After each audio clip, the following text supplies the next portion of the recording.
Howdy, my name's Cooter Pickleberry. This is Florida Man Cooking. Today we're going to deep fry turkey.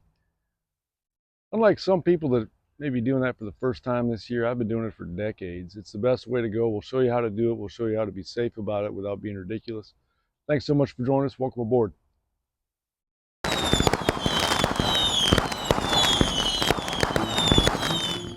All right, so we're going to start with a wet brine. We're going to use this cooler to do it. So wet brine is just salt, sugar, whatever else you want to put in, some boiling water to mix it up and give some flavor. There's some science behind it. I won't get into that. I use that turkey brine you just saw that I got at Costco, but you can do it with rock salt or kosher salt, brown sugar, whatever else you want to put in. It's had bay leaves, garlic, allspice, orange peel, all sorts of stuff in it. It's a great flavor. We pick it up the last couple of years, and I actually like it a lot.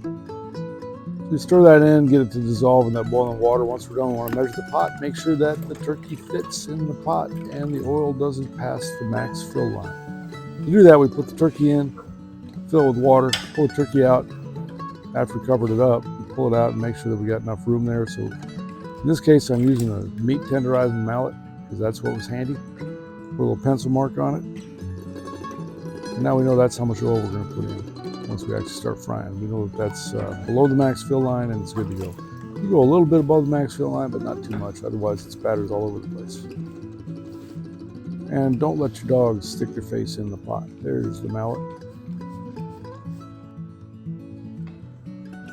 So we're in the cooler here. We're just going to give it a good stir.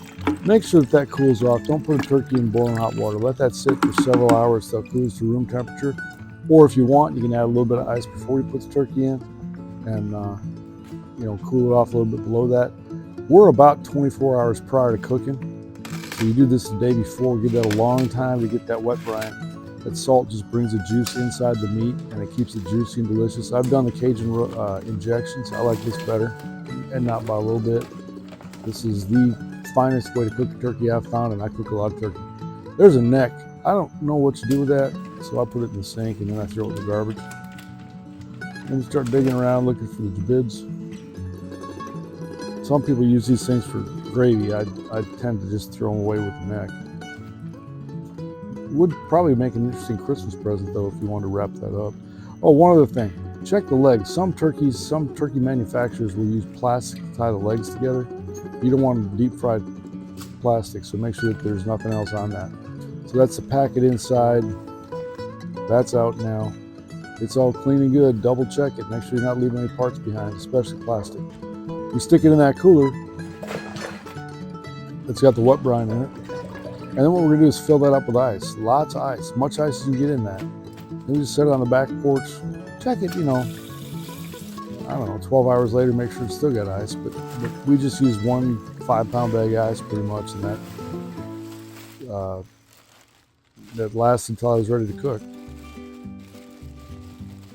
Did overfill it just a little bit here, so I had to drain some out. That's the nice thing about these coolers like this. They have a little drain on the bottom. Just hang that over the sink. Get rid of a little excess liquid, because I'll take ice over the liquid at this point. And it worked great. Seal it up tight, stick it on the porch, walk away. The next day, about 24 hours later, we're down in the fire pit area of the backyard. It got flooded by salt water last year, so it's all dirt and weeds now, which is fine. The stuff you're seeing coming off the turkey, that's the bay leaves and rosemary and whatever else was on it. And I pull those off, but the main thing I'm trying to do here is dry this turkey. So a couple things. Turkeys hate water. They even really more hate a frozen turkey. People blow their houses up, they're putting a frozen turkey in the fryer. Don't do that. That's not smart. And then also don't put a wet turkey in there. Make sure you get it dry. You get under the armpits, the wing pits, the leg pits, the drumstick pits, whatever other pit they got, including the big cavity in the middle. So we're gonna flip that over and reach in there, and we're gonna dry everything out that we can dry. That gives you a lot less splatter. If you do that, it's a good idea. Also, it's gonna splatter anyway, especially if you have a big, it's an 18, 19-pound turkey.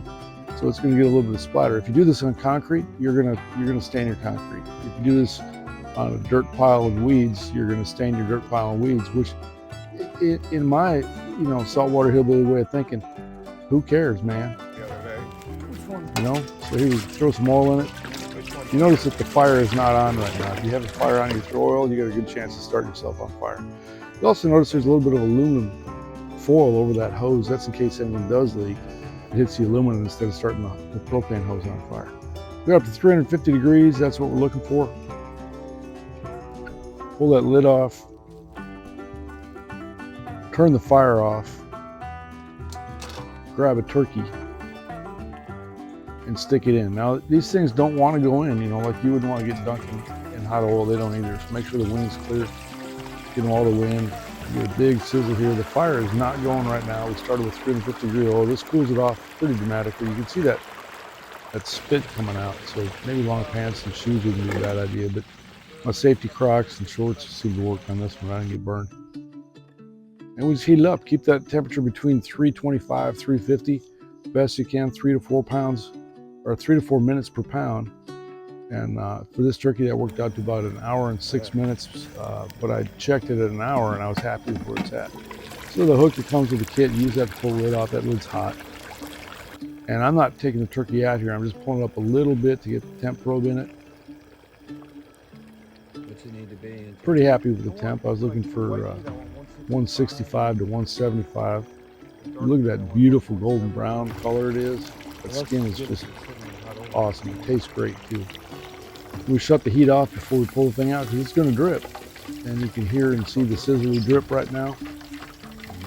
And you know, you stand there for literally a couple of minutes holding that thing up just to get as much grease back in that pot as you can. We're going to recycle that, run it through a strainer, and then maybe a coffee filter, put it back in a jug. We use it again at Christmas for our next turkey. And you use it for anything else you want to deep fry. That oil's still good. You know, stuff's expensive. It's peanut oil. It ain't cheap. There's my boy Cletus doing some cutting. He's a former shrimp captain from New Orleans. Hey, Cletus. We're not allowed to sneak turkey at my house, so I didn't do that. But man, it was good.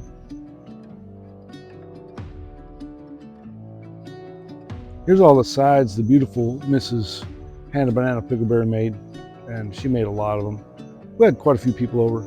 I guess they didn't like pasta salad. That actually was great, but didn't need much. There's dirty rice, corn.